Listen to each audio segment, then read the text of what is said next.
हैदराबाद के तालके कासमाबाद में अलखेर housing society में बासर जुमन चना नाले शख्स 40 फुट रोड ते कब्जो करे रोड बंद करे छड़ियो।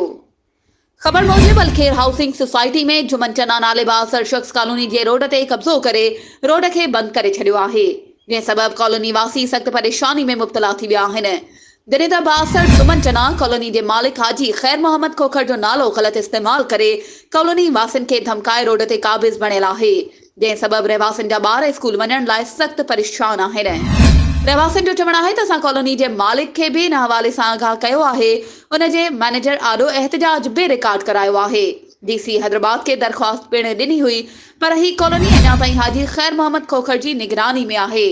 हाजी ख़ैर मोहम्मद खोखर बहितरीन शख़्सियत आहे, जिन हमेशह कॉलोनी जे मसइलनि खे तरजीही बुनियादनि ते हल कयो आहे।